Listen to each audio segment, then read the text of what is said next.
Hello, I'm Kevin Kephart. I'm the Deputy Director at USDA NIFA. I lead the Institute for Bioenergy, Climate, and Environment. And I want to welcome all of you. Thank you so much for joining us for this webinar about our climate related funding opportunities that we have as a funding agency. NIFA's support for research, education, extension activities, efforts that all of you have going underway at your institutions is among our highest priorities that we have at NIFA. Many of you might be aware of opportunities that we have in AFRI, such as the AFRI Foundation on Applied Sciences, RFA, areas that support climate smart agriculture and forestry, greenhouse gas mitigation, bioeconomy. Those types of things are available throughout that particular RFA. A lot of folks might be thinking that only our division of climate change is offering such opportunities, but actually our funding opportunities at NIFA for climate related work is not just limited to AFRI or even certain programs in AFRI, but it's also available in other programs as well throughout NIFA. So NIFA has over 70 funding lines that we provide support to the academic community and others as well, including in areas that are trying to address climate change. And that's what today's webinar is all about, to make sure that we try to cover those other opportunities that are out there for you to respond to. And in 2024, we're anticipating continuing to offer these funding opportunities for you. So again, thank you very much. It's a pleasure to be here, and I'm looking forward to today's webinar. With that, I'll hand it over to our team who has a video that's ready to queue up, and we can listen to that. Thank you very much.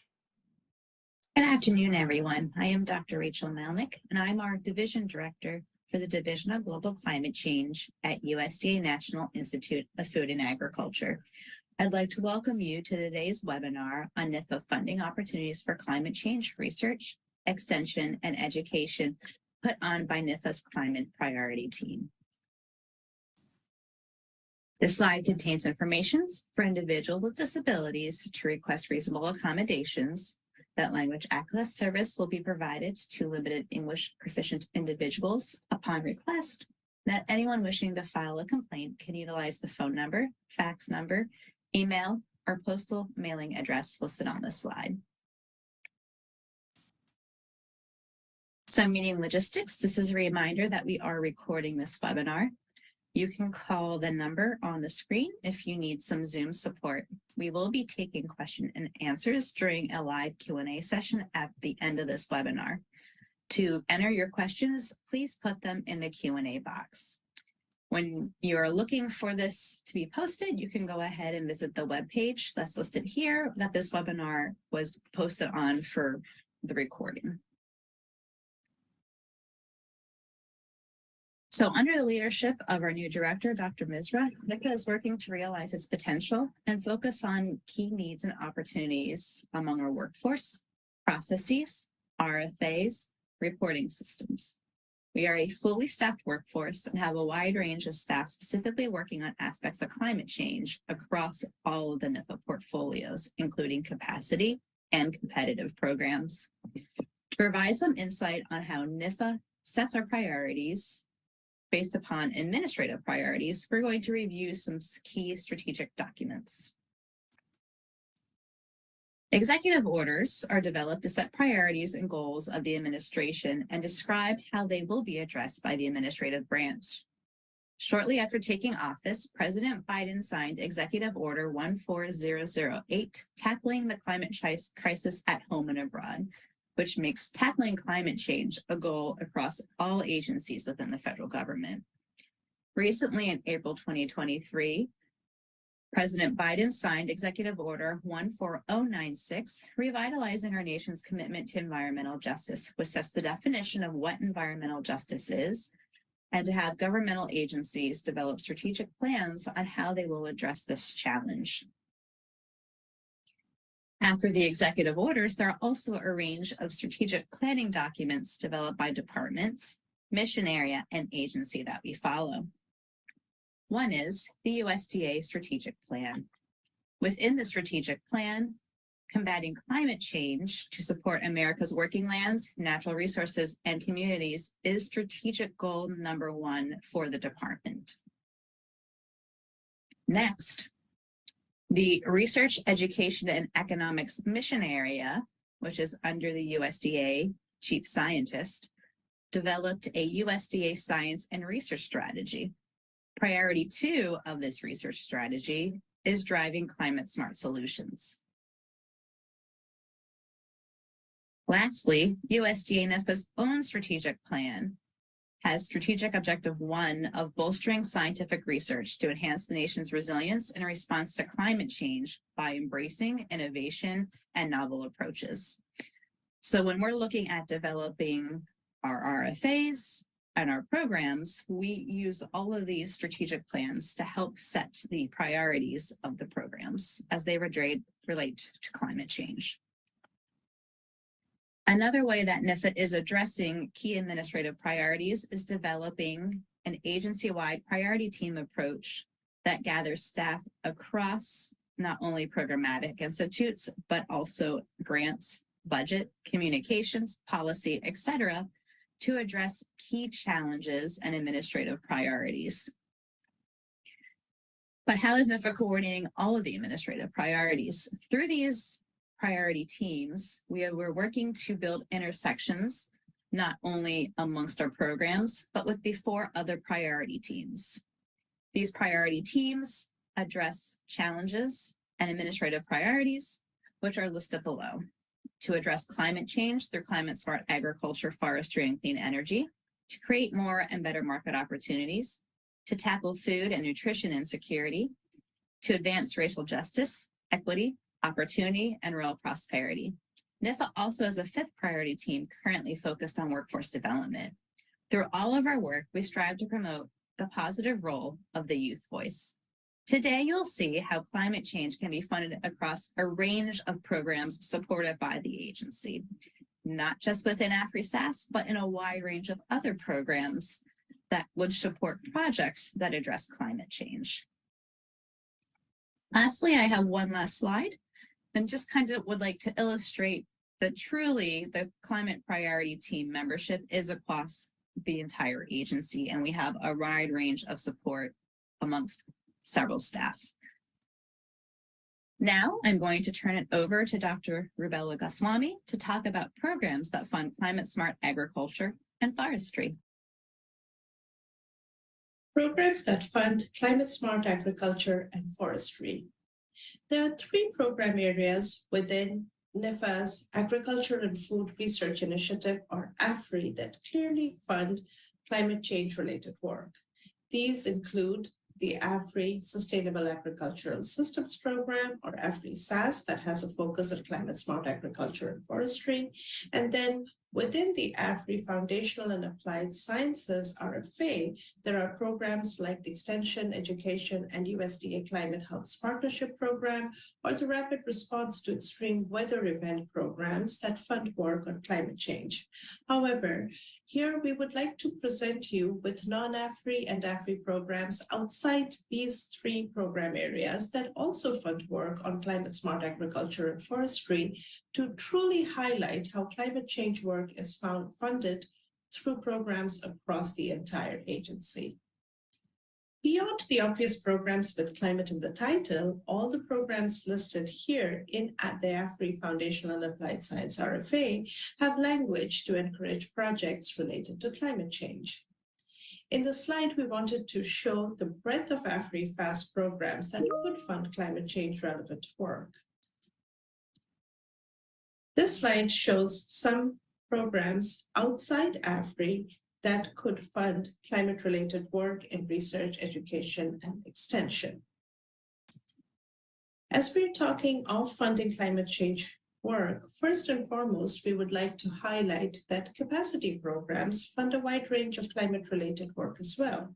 For example, multi-state projects such as WERA 1012, which deals with managing utilizing precipitation observations from volunteer networks, is an example of an area within the capacity program portfolio that supports climate change related work. Then there are hatch projects, such as those related to improving heat tolerance of livestock, looking at the effect of climate change on pollinators, wildfire, pests, diseases, food safety, community well-being, and so on. There are 46 forestry projects in McIntyre's Tennis that are related to climate change and range from the impact of climate change on ecological processes to climate resilient management and, of course, wildfires. Also, there is work on monitoring, measuring, reporting, and verification of greenhouse gases to mitigation efforts, not just from trees, but also from soils and associated microbes. Then there is work in Evans-Hallens that is supporting development of climate-smart agricultural management practices, livestock and crop improvement programs, and then impact of climate on water quality, etc. Now, in today's webinar, we will be addressing a collection of programs from within and outside AFRI that fund climate-related work in research, education, and extension. Later on, in a subsequent webinar, some of the other programs that were listed previously will also be addressed.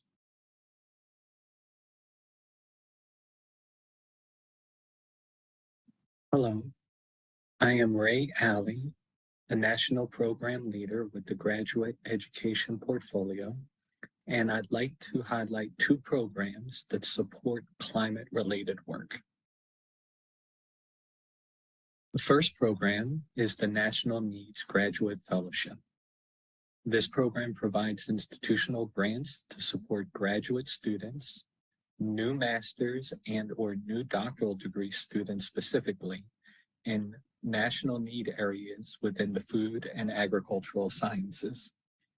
There is also offered within this opportunity an international study or thesis, dissertation, research travel allowance, which provides experiential learning or research opportunities and travel awards to the graduate fellows.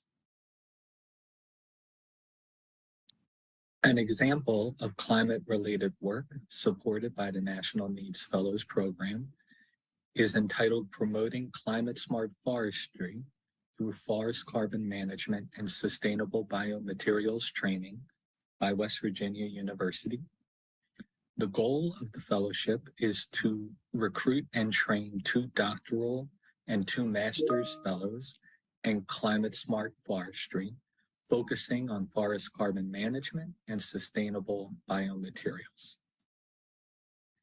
In this effort, there's an addressing of the need to balance societal demands for forest products while also putting forestry at the forefront of climate change mitigation.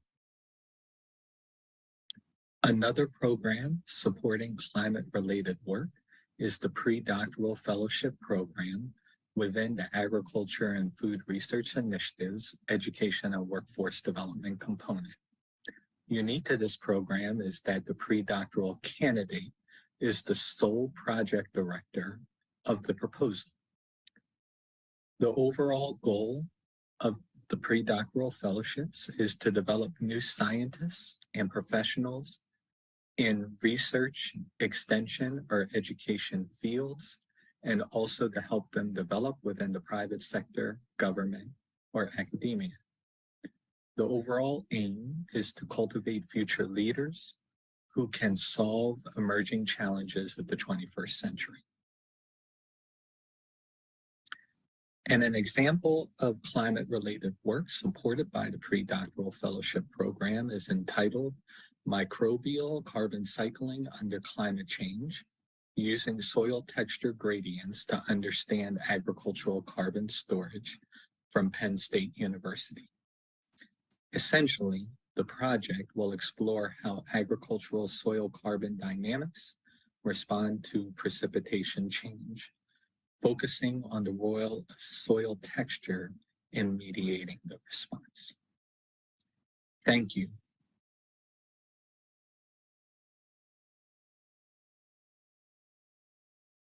Good morning. My name is Erin Riley, and I'm a National Program Leader at the National Institute of Food and Agriculture in the Division of Community and Education.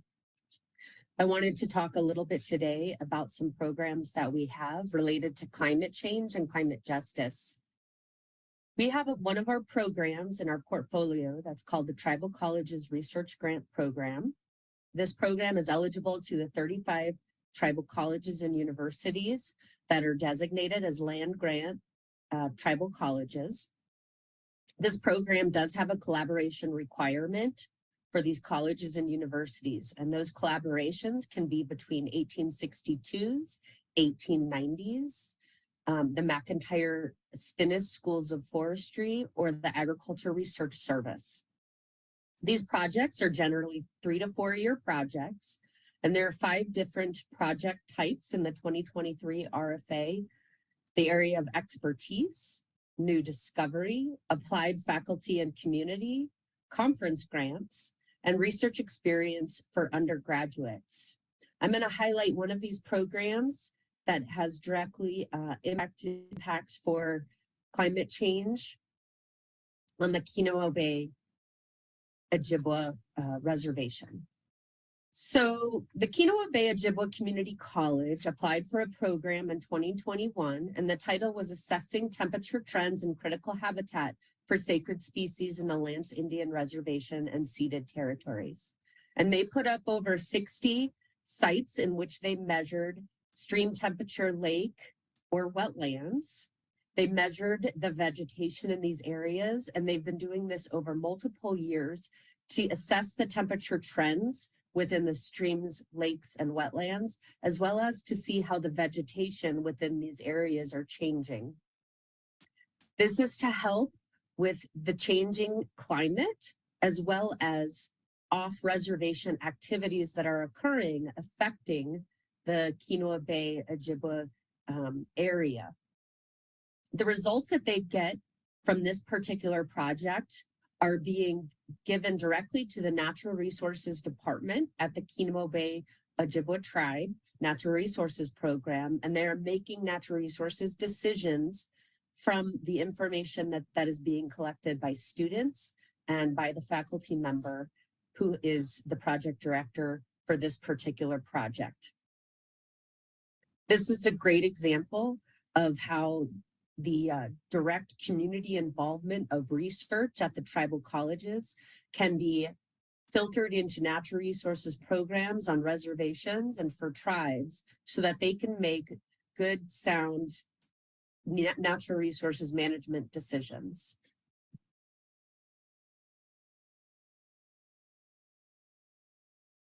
Hi, I'm Ashley Mueller, and I'm a National Program Leader in NIFA's Division of Family and Consumer Sciences. Related to a changing climate, there has been an increase in extreme weather events and weather-related disasters. The Food and Agriculture Defense Initiative Extension Disaster Education Network program addresses shocks, including weather shocks, to the U.S. food and agriculture sector. This program is also referred to as the Fatty Eden program. The goal of the Fatty Eden program is to maximize the resilience of the U.S. food and agriculture sector to biosecurity risks, extreme weather events and disasters, cyber threats, and other shocks. The purpose of this program is to enhance and expand the Cooperative Extension System's outreach activities with a focus on biosecurity before, during, and after disasters. Historically, a strength of the Fatty Eden program has been its ties to the Extension Disaster Education Network, which is a national collaborative network of extension professionals who are dedicated to improved all hazards management of domestic disasters.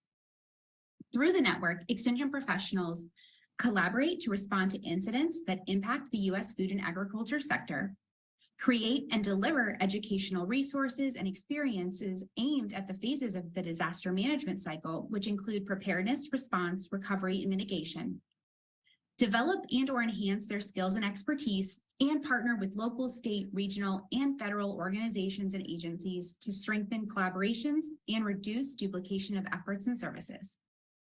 The Fatty Eden Project offers a mini grant program to address current and emerging needs that require timely outreach activities. Information about the mini grant program and application requirements are available on the network website. One project that was recently supported by a Fatty Eden mini grant was the development of the Community Organizations Active in Disasters Manual. This project was led by the University of Illinois Extension team with partners that included Purdue Extension, Nebraska Extension, and University of Missouri Extension. Even though disasters may be unpredictable, with planning, organizing, and preventative measures, the impacts of disasters can be greatly reduced. COADs are one group that communities can leverage to reduce the impact of future disasters. The newly released COAD manual explores how Extension professionals can facilitate the formation and implementation of COADs and use community forums to reduce the impact of disasters and build a more efficient response and recovery process. The manual provides instructions, worksheets, tools, and advice for creating, maintaining, and sustaining COADs in communities. This manual serves any community that is considering ways to increase community buy-in to address disaster issues together. For more information about the Fatty Eden Project, the mini grant program, and disaster education resources, visit the network webpage at extensiondisaster.net. Now I'll pass it over to my colleague, Sarah. Thank you so much, Ashley. I'm Sarah Rucker, National Program Leader in the Division of Family and Consumer Sciences, here to talk to you about a second program, New Technologies for Agriculture Extension. NTAE, or New Technologies for Agriculture Extension, is a competitive funding program. It's a multi-year award offered on a 4-year basis. The spirit of NTAE is to provide funding to increase the capacity of the cooperative extension system, adopting new and innovative technologies, applications for delivering science-based educational resources from the land-grant system, as well as other partner institutions. This program features important issues from the USDA strategic plan, as well as the ECOP priorities. Similar to Fatty Eden, there is a mini grant program that is a part of the New Technologies for Ag Extension Annual Award. This is a project that is available every year and has multiple levels of funding depending on the type of project. You can see here that this application is open to all land-grant universities, regardless of membership status with the Extension Foundation. Extension Foundation being the current sub-award who manages this mini grant program. It's important to know that the relation to climate here is twofold. One, as climate is part of the USDA strategic plan priorities, as well as the ECOP priorities. All priorities are equally invited to propose a project, but climate is especially welcome. The funding amounts for related projects range from $10,000 to $100,000, depending on the type of project. This means if you have an idea related to climate or any of the strategic plan goals or ECOP priorities that are in the following phases, you are welcome to apply. You'll notice that projects are welcome at the incubation phase, whereas if you might have an idea that is in a pre-planning phase, that is the lowest level, all the way up to a national scaling project and anywhere in between. These projects typically run for 12 months, although in the FY24 year, it will run for only 8 months. For more information, you can visit the USDA NIFA New Technologies for Agriculture Extension page to see more about this program and our current awardees. We thank you for your time and attention about these 2 climate-related programs in the Division of Family and Consumer Sciences. Thank you.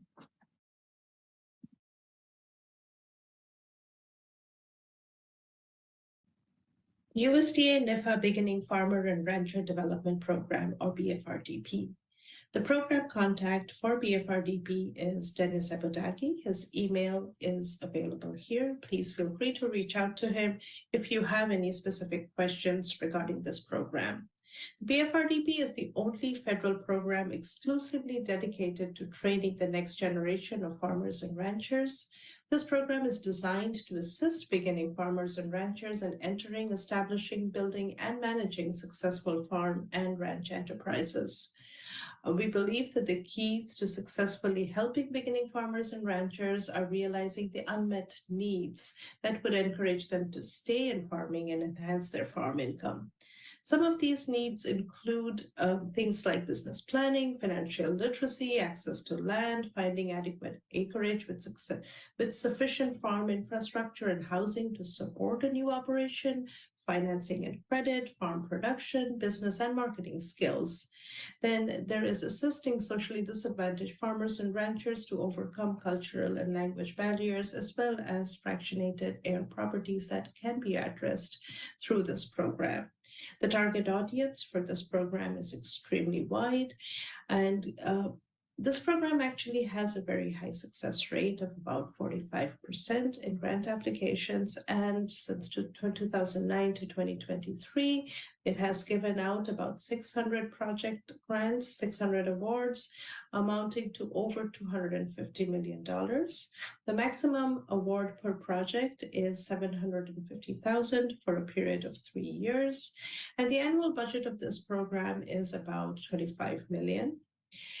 Military and veteran farmers receive 10% of the project funds annually. Socially disadvantaged farmers and ranchers receive 32% of the funds annually, and all awards given to the BFRDP program are competitive.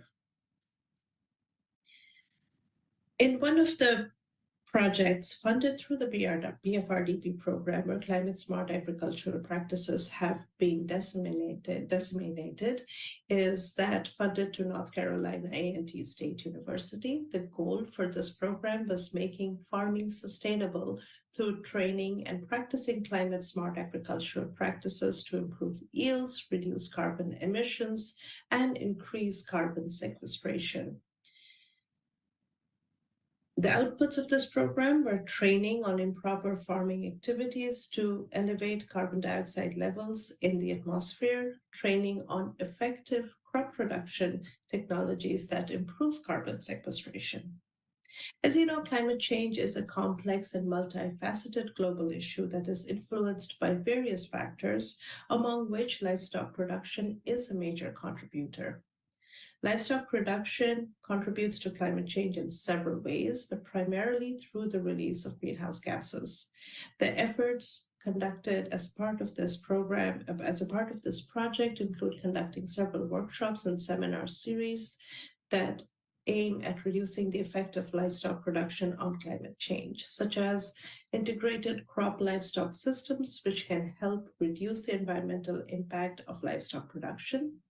Then methane reducing feed additives that influence ruminal metabolic activities and reduce methane emission being explored to reduce environmental footprint of livestock in lowering emissions from livestock. So if there is interest in the BFRDP program or any questions about it, please direct it to Dennis Abodagi, whose contact was shared in the earlier slide.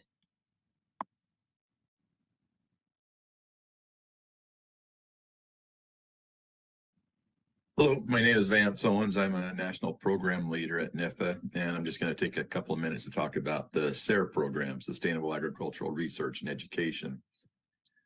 The goal of the SARE program, as you can see here, is to encourage research and outreach that's designed to increase our knowledge around agricultural production systems that meet these specific goals: to maintain and enhance the quality and productivity of the soil, to conserve soil, water, energy, natural resources, and fish and wildlife habitat, to maintain and enhance the quality of surface and groundwater, to protect the health and safety of persons involved in the food and farm system, to promote the well-being of animals, and to increase employment opportunities in agriculture.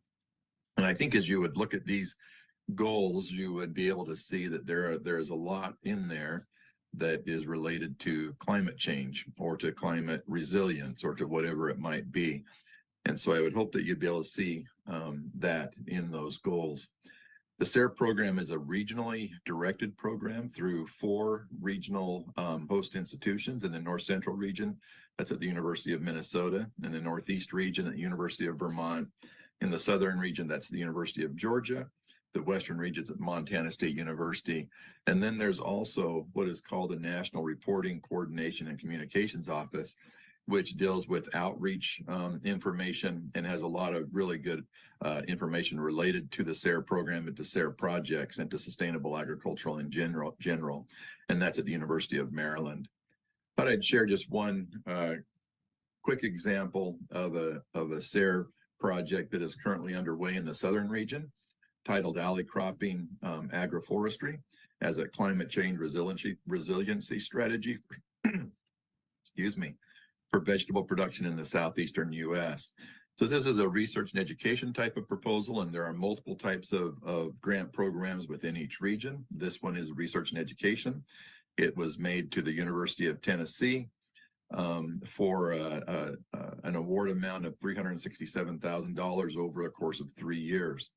And their overall goal is to establish these alley cropping forestry system, agroforestry cropping systems to see if they can help mitigate some of the stress and improve sustainability for organic or similarly managed vegetable production systems, especially in the face of extreme climate events or in the face of climate change. And so to do that, their objectives are to evaluate some of these crops, specifically winter squash and lettuce, under different microclimates in these agroforestry systems, to evaluate these in association with students from the university, so providing some student education as well, to look at the long-term risk of these agroecosystems that they're talking about and within agroforestry, to look at these at 4 regional sites within the state of Tennessee. So to try to get this broader throughout the state. And then with almost all SARE projects, there is an outreach component to get this information out to producers and to others who may be interested in it. So the SARE program overall covers a lot of topics, but climate change is one that fits within, or the SARE program fits within climate change, whichever way you want to look at it. Such that there are many opportunities within this program to study climate change related topics. Thank you.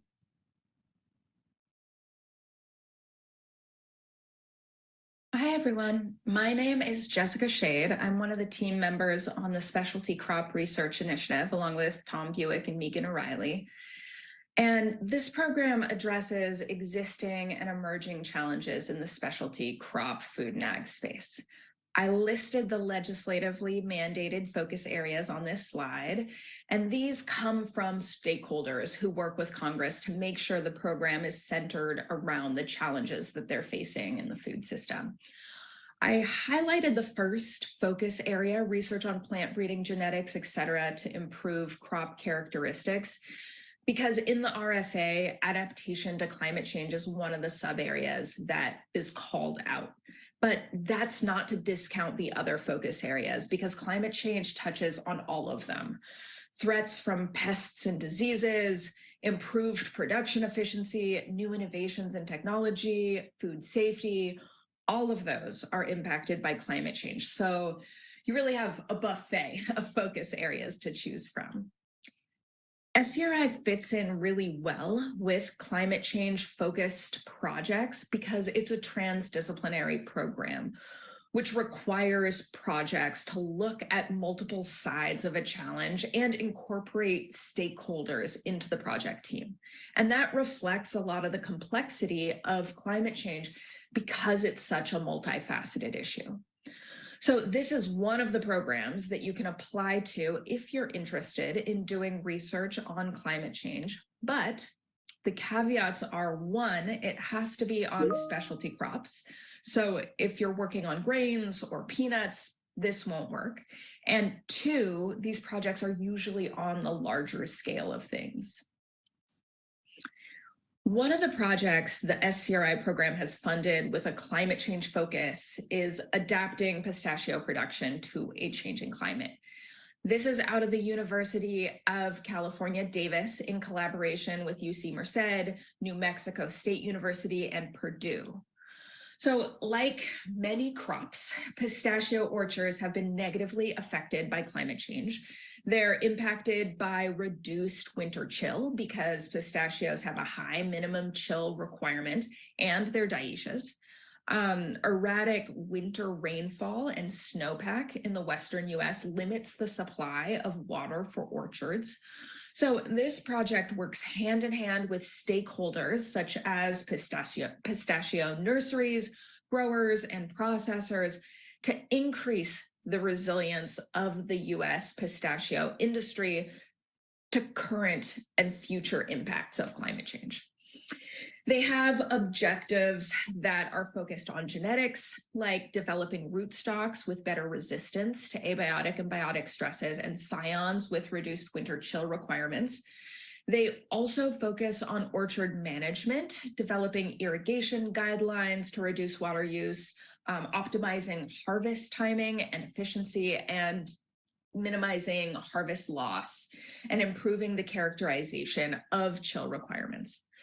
And finally, they're also developing and improving tools. They're modifying harvesting equipment with yield monitors. They're developing long-read genome assemblies to identify markers and mechanisms underlying trait variation. They're putting together economic models to estimate impacts of improved genetics and management strategies. And they're developing an online tool for growers to inform orchard replacement decisions. This is just one of the projects that SCRI has that's focused on climate change. There are several others that you can find on the USDA Data Gateway. And if you have any questions about the focus areas or how to apply, please don't hesitate to reach out to us. You can find the most up-to-date contact information in the SCRI request for applications. So thanks, everyone.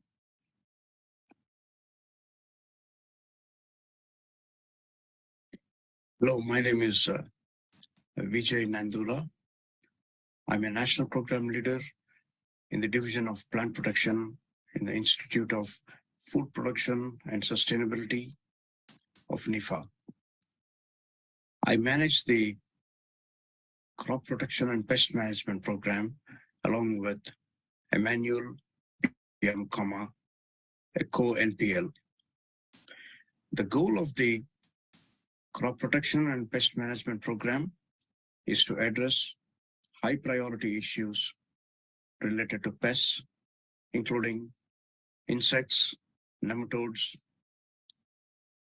pathogens, weeds, and other pests, and their management using integrated pest management or IPM approaches at the state, regional, and national levels through 3 program areas: the Applied Research and Development Program, the Extension Implementation Program, and the Regional Coordination Program.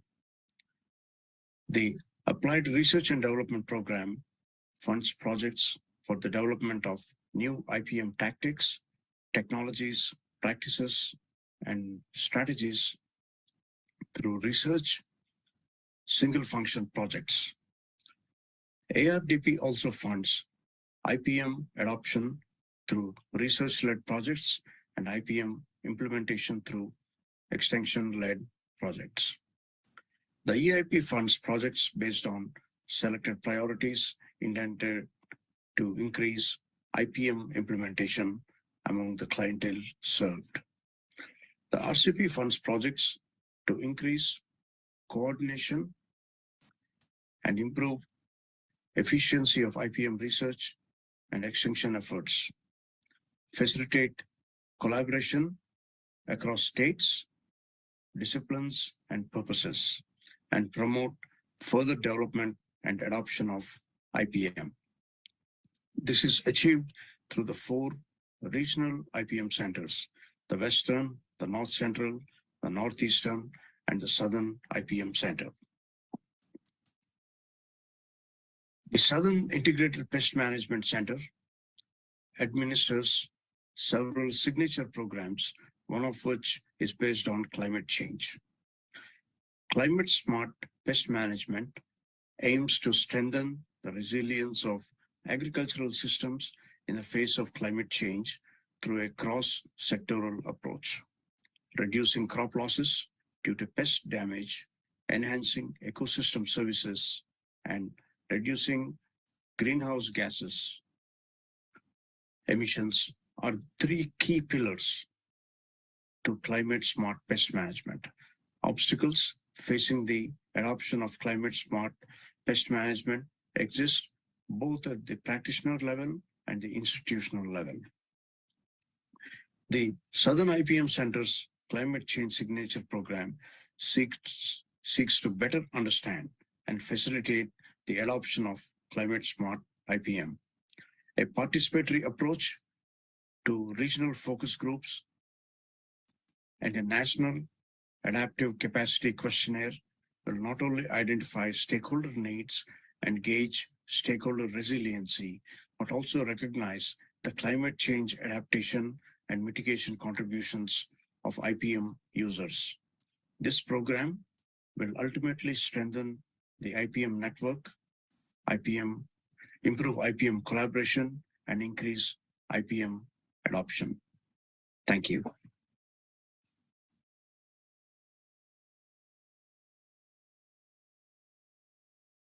Hi, I'm Tammy DeVille with the USDA Small Business Innovation Research and Small Business Technology Transfer Programs. SBIR and sometimes STTR programs operate throughout 11 different branches of the federal government. Each department may have a slightly different implementation of the programs, but the overall goal remains the same: to support small businesses in the creation of innovative, disruptive technologies and enable the application of research advancements from conception to the marketplace. For USDA, this goal is obtained through funding early seed stage research and development that has a commercial potential. The STTR program specifically aims to foster technology transfer through formal cooperative research and development arrangements between small businesses and nonprofit research entities. The programs provide equity-free funding and entrepreneurial support at the earliest stages of company technology development through a 3-phased approach. Phase 1 is a competitive program with approximately a 15% success rate to fund proof of concept early stage innovations. For phase 2, only phase 1 awardees are eligible to apply, so we do see a higher success rate of approximately 50%, with increased evaluation placed on the commercial potential of the innovation as the research and development moves out of the lab and closer to the marketplace. Typically, these 2 phases are not sufficient to commercialize an innovation, and phase 3 is not typically funded through SBIR or STTR dollars. But instead, this is where the entrepreneur sources alternative funding to move their innovation into the marketplace.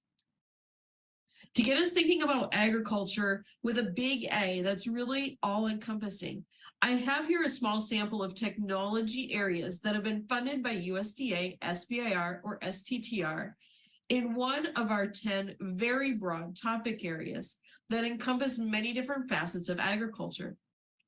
All of our topic areas encourage and invite applications that address climate change or climate resilience.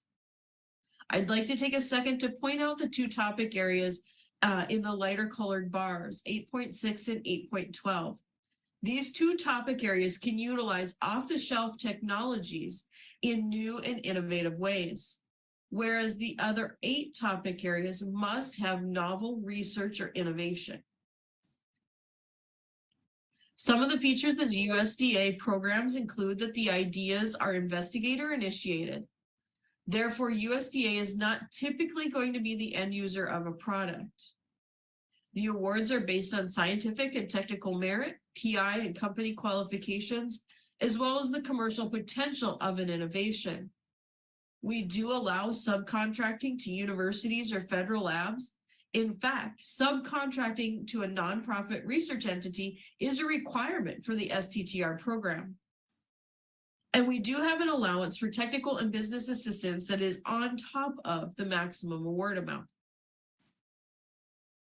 When we move to talk about some recent success stories, specifically within the climate area, HiveTech Solutions is a woman-owned business that was started by an architect and a behavioral ecologist to provide a method to reduce large temperature swings and to protect against bee parasites to improve healthy honeybee hibernation.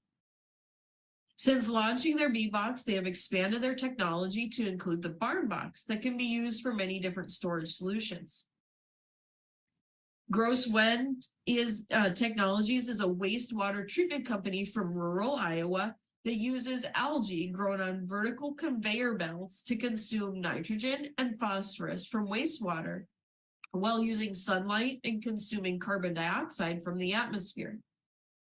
The algae is then harvested and used as a slow-release fertilizer or feedstocks for bioplastics.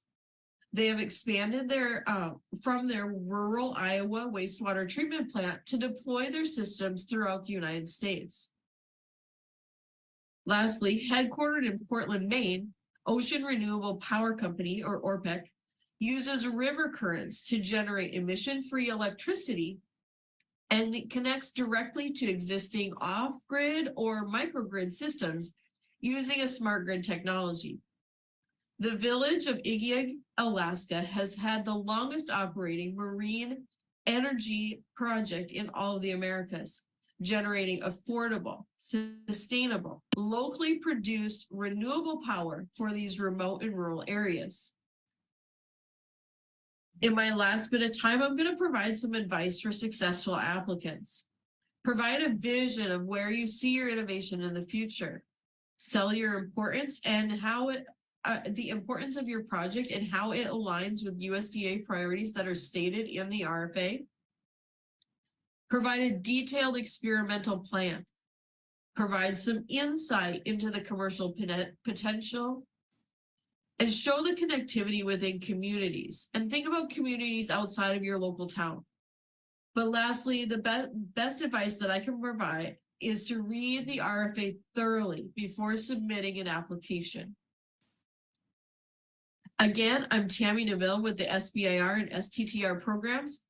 And if you'd like to contact us for further information, please use the email address on the screen or visit our website. Thank you. Thank you everyone for your videos in this webinar. I will now moderate the Q&A session. My name is Marissa Weiss, and I'm a climate change fellow within the Division of Global Climate Change. I'm an ecologist by training, and I specialize in climate adaptation research and communication. Please submit your questions into the Q&A box within the Zoom webinar, and we will be taking questions from there for the panelists. We're lucky today to have with us several of the people who lead the funding programs described today. Within this program area, we have a wide breadth of programs, and so accordingly, not everyone who leads a program is on the call today, but we do specifically have leaders from our climate priority team here to answer questions. I will recognize each panelist to briefly introduce themselves. And so panelists, you can now turn on your videos. And I will start by inviting Dr. Rubella Goswami to please introduce yourself. Thank you, Marissa. I am Rubella Goswami. I'm the Division Director for Plant Protection at NIFA and one of the leads for the Climate Priority Team. So thank you to all the presenters.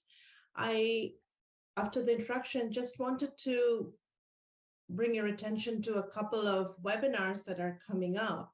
One is NIFA and the National Ag Library are hosting a transdisciplinary approaches webinar series. And on December 6th, there will be a webinar on science of team science with the experts from Colorado State University.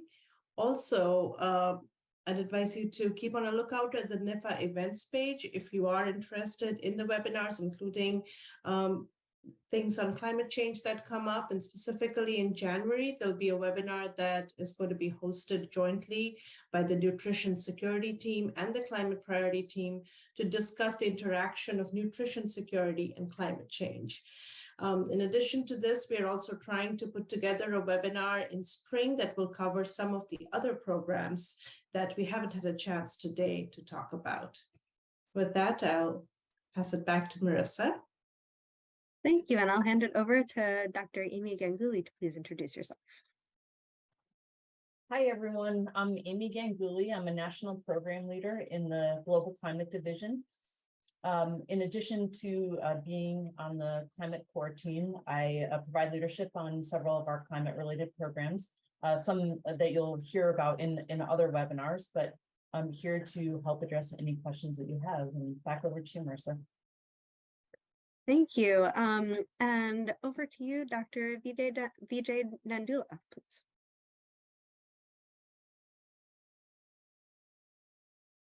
Thank you. I'm Vijay Nandula. I'm a national program leader in the Division of Plant Protection in the Institute of Food Production and Sustainability of NIFA. Thank you. Thanks. And Danielle Farley, please introduce yourself.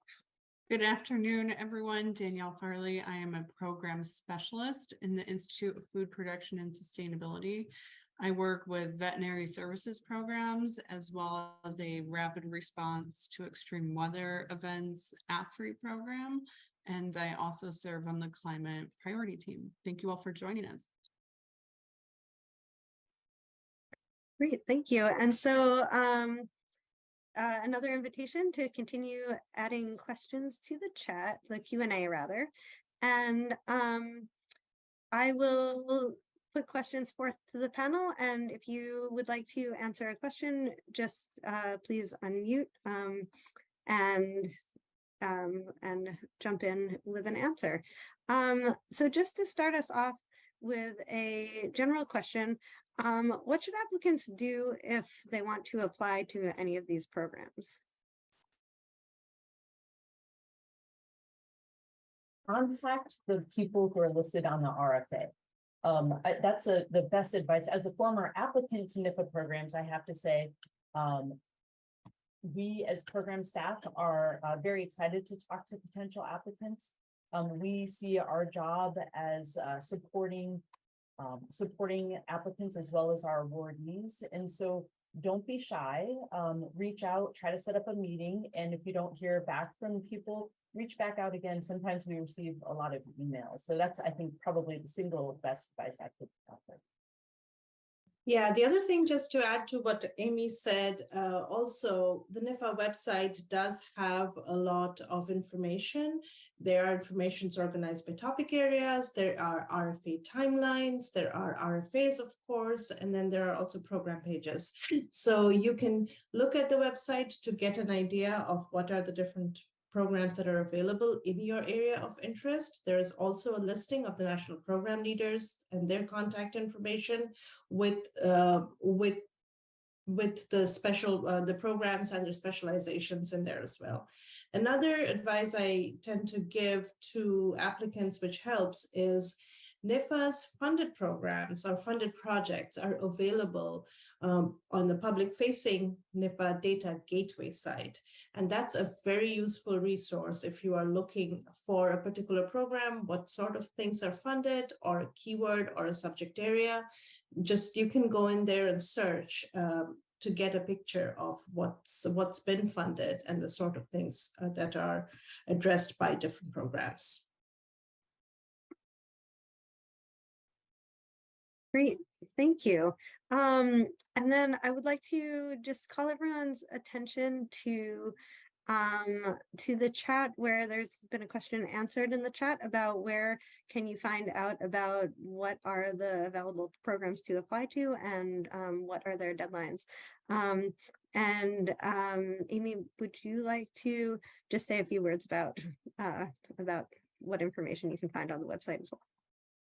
You bet. So the website that I listed provides a projected date for publication for our request for applications. And as you heard earlier, we have many different programs.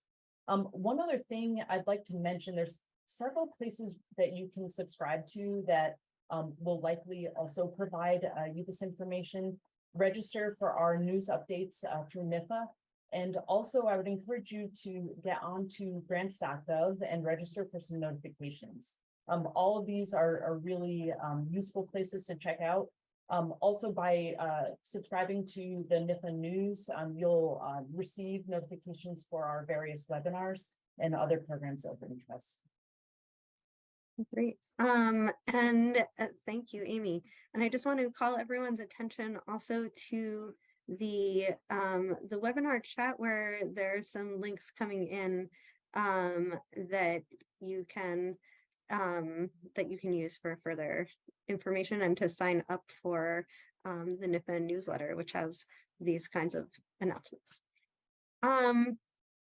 I'm wondering if any of the panelists would be able to address a question that we have about what are the most applicable programs for small businesses aside from the SBIR STTR program. And so what are the most applicable programs, and or where could someone find out more information about getting help with that type of question? It seems like that one we will have to it seems like we will have a typed answer. I'll just jump in a little bit. Ideally, if you are working in a particular area, AFRI is a program, the whole AFRI portfolio. There are programs that businesses can apply to. What we would say is, if there is an area question that you are interested in getting funding for, just send an email or a small abstract to us for us to get an idea of what the focus is and how we may be able to help.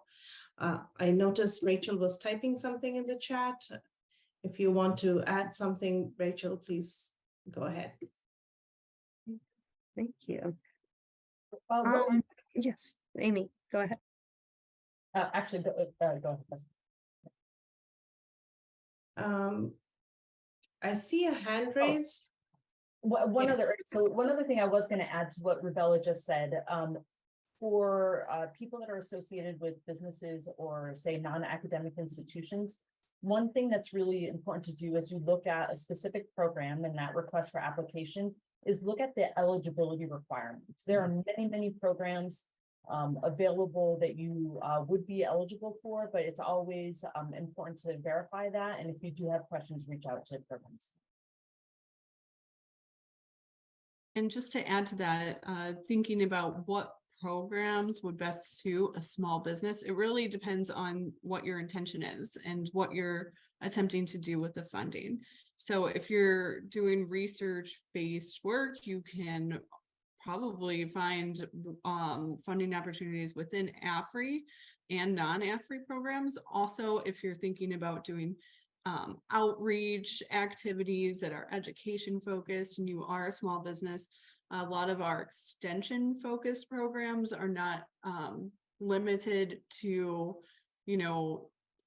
traditionally thought of extension, right? It can be expanded to nonprofits and potentially small businesses as well. Again, looking at the eligibility of those programs. And then, of course, if if it seems like you're already aware and of the SBIR programs, and as mentioned in the webinar today, within USDA and outside of USDA, there could be funding opportunities within SBIR. Great, thank you. We have a question from the audience about funding channels for seafood industry development, nonprofits, or small businesses focused on regenerative stewarding of the Blue Commons. Anyone on our team work in more like the Blue Commons, the aquatic realm, or have suggestions for where someone might be able to find more information? So one of the things I'm going to direct people to the chat box where you'll see a link that was just posted for our enterprise search, which Rubella previously mentioned. One thing that I encourage people to do is to explore this and utilize a couple of different things. One, if you're interested in general subject areas, first search with those keywords. And when you see those projects of interest come up, take a look, click on it, and you can see descriptions of that individual project. But importantly, look at the programs, the priority areas that are funding that. And that should give you a good idea of programs that might be a good fit for you if you work in that realm. Aquaculture related projects and some that I suspect would be in the realm that you're referring to can be and are funded in several of our programs. So I would encourage you to look in that respect. Danielle, you might have a couple of thoughts based on the division that you're in. Absolutely. I did want to mention, he's not on the call, but National Program Leader Tim Sullivan is our NIFA resident aquaculture expert. He is going to be your best point of contact. I will put his email in the chat, but also doing your homework before reaching out and kind of knowing which funding opportunities are available. There are many, including an aquaculture specific SBIR program. But again, if you're more interested in research, there are other programs out there. So digging deep into our website and our resources, and then I will put this National Program Leader's contact information directly to you. I just wanted to make a couple of general comments to build on what Amy has mentioned before. She has put in a link in the Q&A for you to sign up for NIFA updates. And I added a few more links where you can, well, actually it's an upcoming RFA calendar. You can sign up for NIFA updates. You can also volunteer to serve as a panelist in one of our panels. So I put in a link there. You can go in there and enter your information. Your information will be maintained in a database, and our NPLs and division directors will access that database and use your information only to match your expertise to a particular review panel. And a couple of other suggestions that I can give you. One thing is, by all means, do not feel shy to reach out to national program leaders. If you don't reach the right national program leader, and it will always be useful if you can share a brief synopsis of your project idea, your objectives, your methods, what are you trying to find out, your results. The national program leader can evaluate, and if he or she cannot direct you or make a judgment on your project, we will direct you to the right national program leader, so that way you can connect with them and discuss your project. And the second advice that I give you is reach out to national program leaders if you see them at professional society meetings, and make those connections and discuss your projects and see how you can be more involved in our panels. Thank you.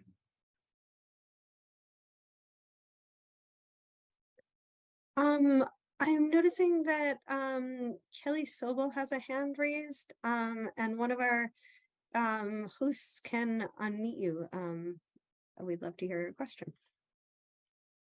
I see that you've lowered your hand. If you do have a question still, you are welcome to submit it in the chat. Excuse me, in the Q&A function. I was wondering if the panelists can address how NIFA is incorporating climate change across the agency.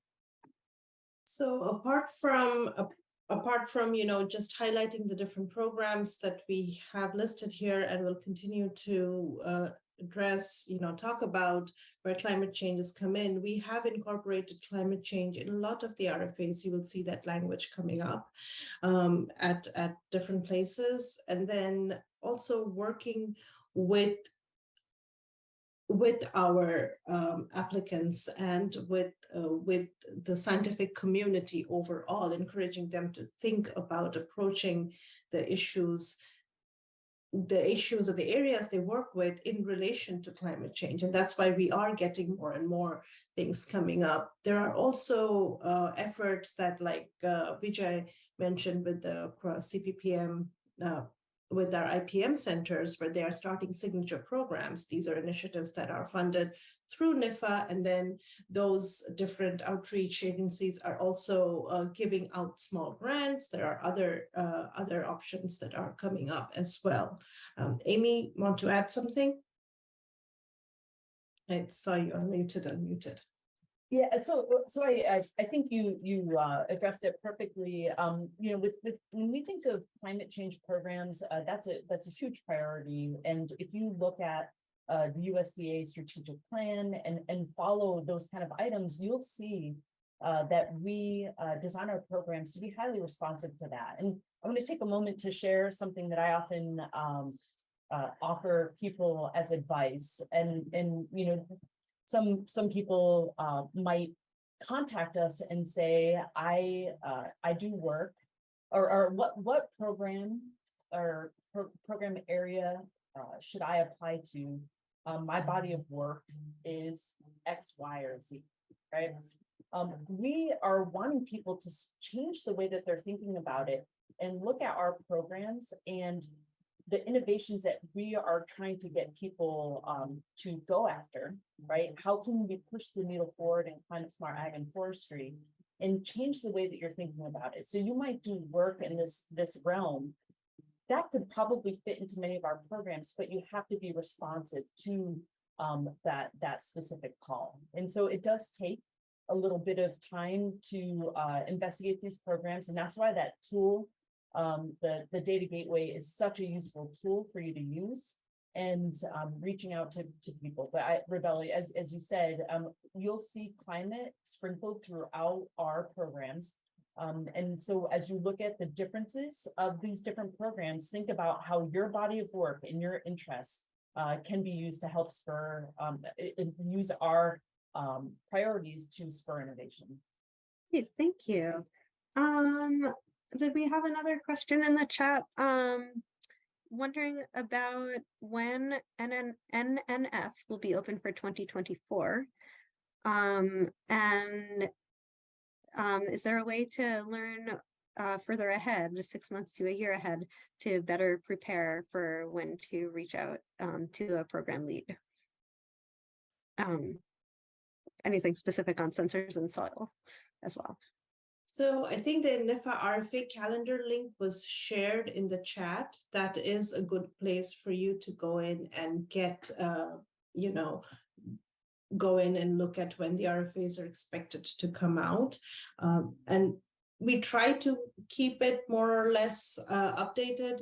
And sometimes things do get affected with, you know, right now we're in a continuing resolution and things of that sort that might push some RFAs back and forth, but that is the best way for you to get an idea of when an RFA is going to come. Then again, if there are questions specific, reach out to the NPL. They will be the best person to tell you when to expect anything. But generally, as the timelines are, they are there. We put them out in the RFA, in our RFA calendar. One thing I'll add to that, Rubella, is that if you're looking at some of our other programs, in addition to the ones that were mentioned today, the programs mentioned today, I would absolutely look at the calendar. But some of our AFRI programs under the Foundational Applied Science, you'll notice that those RFAs are published under, right now, at least 2-year cycles.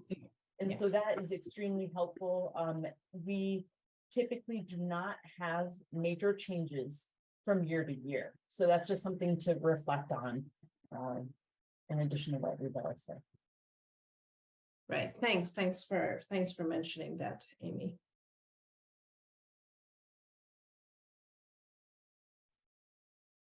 I see in the chat, there's also, just to bring your attention to, this is on the previous question, there is the link that has been shared to some other programs that are associated with climate change. So if you would want to go in there, that's another resource. Thank you. And another question about when programs will be opening. So when will the Agriculture and Food Research Initiative Competitive Grants Program and the / Foundational and Applied Science Program RFA come out in 2024? So just like Amy said, our RFA, which is there, is 2024 RFA. So Right. it is available, and that link was just shared in the chat. Also, a general rule of thumb that is a bit tricky on our end is we don't necessarily have a solid date that we can tell you when these RFAs are going to be published. But once they are published, we do make sure that's updated on our webpage. So that RFA calendar, that is a really great resource to be checking. Also our NIFA events calendar. As soon as the RFA is published, we'll be putting deadlines on our NIFA events calendar. So both of those resources are going to be a good place to continue to check. And then most programs will send announcements out to their stakeholders as well. So if you can make it a weekly practice to look at the RFA calendar, but also if you sign up for the NIFA update, as my colleagues have said, you get that information right to your inbox. As soon as the RFA is published, you are among the first to know. So that's the best way to be on track.